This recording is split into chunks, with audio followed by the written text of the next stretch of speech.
Hello, everybody out there. You might be watching this on YouTube or some other internet station, what have you. But this is your guy, Gerald Montgomery, aka Jazz Maestro, here representing First World Television. We're about to interview a gentleman a lot of people in the Twin Cities knows, Nathan White. So, if you could, Mr. Nathan White, introduce yourself to the listening public. My name is Nathan White. I was born and bred in Monrovia, Liberia.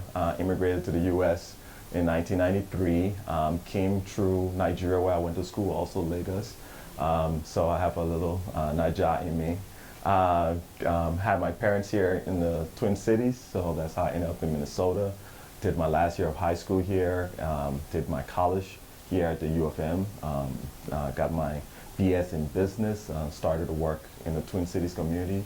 Started at Target, went on to Wells Fargo, U.S. Bank, TCF. So that's just a brief summary of my professional background. And then, of course, I've been doing some stuff in the community, which is probably where you know me best. Exactly. And this is where we shine here at First World Television, is our Pan-Africanism and our Pan-African activity. So now I want you to just briefly talk about those things that you're doing in the community. Right now, the thing that we're working on is Taste of Liberia.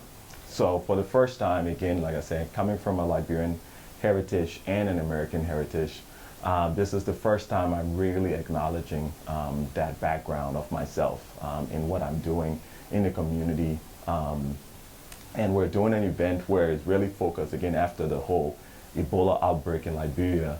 I went back home on a completely unrelated issue before everything started to bury my stepmom. And she died of a heart attack suddenly, and I hadn't been back in a while. I went back and saw the state of the country, saw all the work that she had done.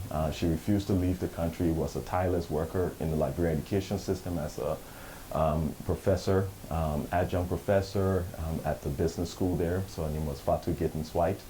And that inspired me when I got back to say, okay, what can I do to play my part, to honor her memory in the Liberian community and of all the things that she had done in the country. And just so happened that just when I got back, Ebola erupted, and the image of Liberia just went completely negative overnight.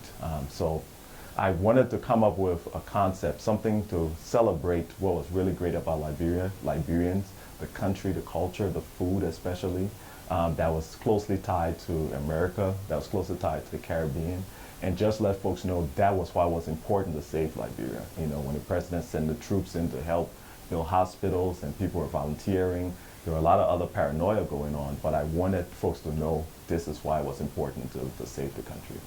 Okay. And so, and we're doing that, and you're doing that in the concept that you call Taste of Liberia. So when is Taste of Liberia, and where is the location? And is this the first one, and future plans for it? Well, yeah, this is definitely the first one. Like I said, I was inspired by my trip and my stepmom who passed away. The first event was just a kickoff event, letting the community, Twin Cities, know that it was coming. And that was July 4th weekend, July 5th. You guys were there, recorded it, so folks can check out the YouTube channel. Everything's on there for Taste Liberia and also First World TV. So yeah, we did that, just a kickoff event. Of course, people were talking about the food, you know, the greens. We love the greens. What's the history around this? And like, yeah, our history is your history. So a lot of folks don't know me personally. You know, I am descended from the African Americans that went back, those free settlers that went back, and also from the Caribbean side, from my mom. There are Caribbean folks from the Barbados and Bahamas that came to Liberia and settled there way back in the day in the 1800s. So I'm descended from both of those sides, and I really wanted to bring all those folks together and say, this is why Liberia is important, and this is why, you know, this event is important. So that was the first event, and then the second event and the main gala is going to be July 26th, which is Liberian independence. So we're tying American independence, July 4th weekend, with Liberian independence, which again is in the same month, and letting folks know that's why those two are related. And that's going to be in Robbinsdale at the Lodge.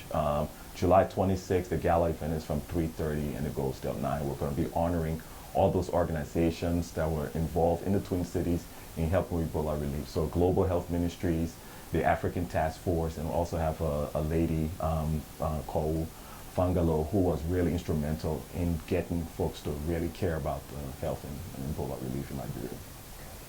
And also First World Television will be there to videotape it, so you'll see a little bit more of me. Again, Jazz Maestro will be there supporting Nathan on this, the inaugural Taste of Liberia. So come out, support it, blow this thing up, because I plan on being there every year and the year after and the year after. So make sure you're out there. Again, this is Nathan White, Taste of Liberia. I am your boy, Gerald Montgomery, a.k.a. Jazz Maestro, First World Television.